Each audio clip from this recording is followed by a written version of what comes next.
Citoarquitetura cerebelar. Essa citoarquitetura é muito uniforme e muito homogênea e é composta dessas 4 camadas: camada molecular, a camada nuclear das células de Purkinje, a camada granular e a camada da substância branca. A camada molecular vai ter essas 3 células específicas: as células estreladas, as células em cesto e as células de Golgi. Tá? E nessa citoarquitetura, a gente vai ter como a célula mais importante, mais característica, a célula de Purkinje, que é uma célula GABAérgica e inibitória.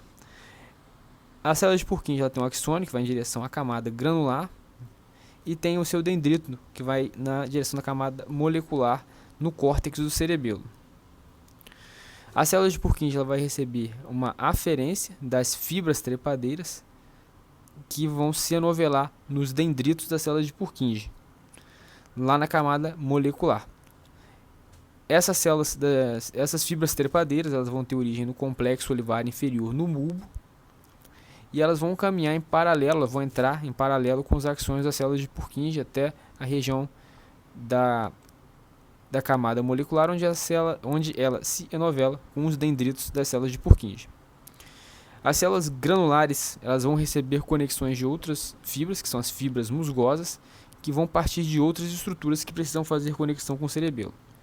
E as fibras em paralelo elas vão estar contidas na camada molecular e nada mais é do que um axônio das células granulares que fazem interconexões com as células de Purkinje. Então ela é uma fibra de interconexão que surge da célula granular e sobe para a camada molecular para conectar as células de Purkinje, essas fibras em paralelo.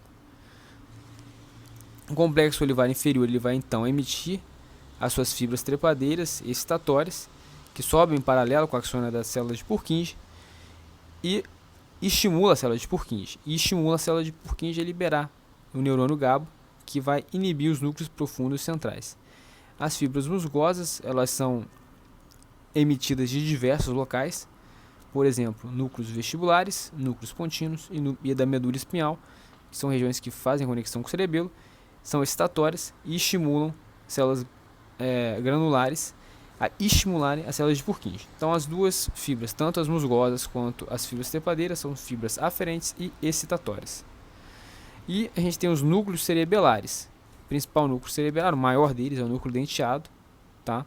Que está na região da substância branca cerebelar, na região do hemisfério cerebelar, e ele vai ter fibras cérebro-cerebelares e vão agir no planejamento motor do neocerebelo. Então faz uma conexão de córtex de cérebro com cerebelo. Na zona paravermiana, ela vai receber fibras espinocerebelares, também chamadas de pariocerebelo, e está relacionada com a propriocepção inconsciente. E o arquicerebelo são as estruturas do nódulo flóculo nodular, é a zona vermiana, e está relacionada ao sistema vestibular, também chamado de vestíbulo cerebelo, e é lá onde estão os núcleos fastigiais. Falando especificamente do vestíbulo cerebelo, ele tem relação com os canais semicirculares, com os órgãos otolíticos e com o nervo vestíbulo coclear. O nervo vestíbulo coclear ele vai levar informação para os núcleos vestibulares, que tem 4 núcleos vestibulares, e no meio desse caminho, do nervo até o núcleo vestibular, a gente tem o gânglio vestibular de Scarpa, que é um gânglio que faz uma sinapse periférica no meio do caminho. Do núcleo vestibular ele vai emitir axônios para a via vestíbulo espinhal e vai daí para a musculatura apendicular numa via extrapiramidal. A conexão com as vias cerebelares ocorre no arquicerebelo, nas estruturas do lóbulo flóculo nodular, no núcleo do fastígio, pelas vias fastígio vestibulares, que ali vai ter tanto vias aferentes quanto vias eferentes. E a motricidade ocular vai acompanhar esses movimentos corporais através de uma conexão que existe entre os núcleos vestibulares com o fascículo longitudinal medial, que vai interligar os núcleos de motricidade ocular do terceiro, do sexto e do quarto par craniano. Aqui uma figura de resumo que diz tudo o que eu falei: núcleo vestíbulo coclear fazendo uma conexão com os núcleos vestibulares, tá? Que são 4, que tem uma conexão com o fascículo longitudinal medial, que está relacionado à ao controle da motricidade ocular extrínseca, tá?